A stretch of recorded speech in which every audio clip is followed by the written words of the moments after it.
নমস্কার বন্ধুরা, আজ আমি তোমাদের কাছে নিয়ে চলে এসেছি দোকানের মতন করে চিকেন চাউমিনের রেসিপি নিয়ে।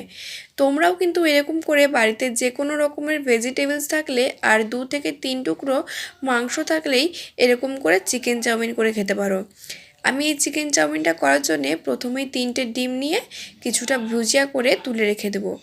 এইখানে কিন্তু আমি এগ আর চিকেন চাউমিন করছি, তবে কখনোই আমরা এটাকে মিক্স চাউমিন বলতে পারি না।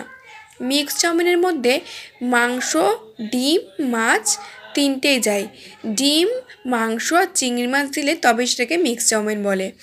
এরপরেই আমি কড়াইয়ে বেশি করে তেল দিয়ে তার মধ্যে আমি ওই 2 থেকে 3 টুকরো মাংসটাকে দিয়ে ভালো করে নাড়িয়ে চাড়িয়ে উপর থেকে 1 চামচ রসুন আর 1 চামচ আদা দিয়ে ভালো করে ভেজে নেব। আমি কিন্তু এখানে মাংসের পরিমাণটা বেশি দিতে পারিনি।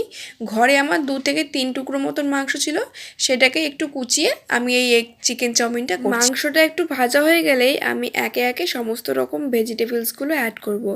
আমি এখানে গাজর কুচি, ক্যাপসিকাম কুচি, কুচিয়ে রাখা পেঁয়াজ আর বিনস দিয়ে নিলাম।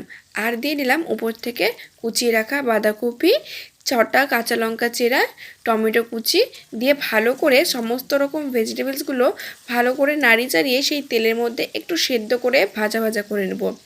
তবে এই বাঁধাকপি তারপরে গাজর এগুলো কিন্তু ভালো করে সেদ্ধ হলেই চলবে, বেশি ভাজা না করলেও চলে।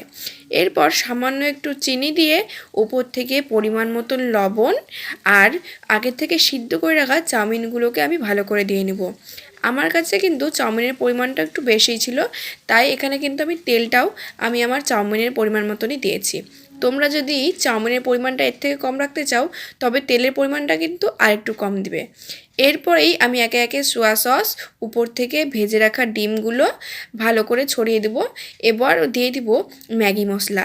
চাউমিনের মধ্যে কিন্তু তোমরা ম্যাগি মশলাটা দিয়ে করতে পারো, টেস্টটা কিন্তু দারুণ হয়। ম্যাগি মশলাটা দিলে কিন্তু চাউমিনের ফ্লেভারটাও দারুণ আসে। এরপরে ভালো করে সমস্ত কিছু একসাথে মিক্স করে নিলে রেডি হয়ে যাবে একদম দোকানের মতন চিকেন চাউমিনের এই দারুণ একটা রেসিপি। তোমরাও কিন্তু অবশ্যই এই রেসিপিটা বাড়িতে ট্রাই করো।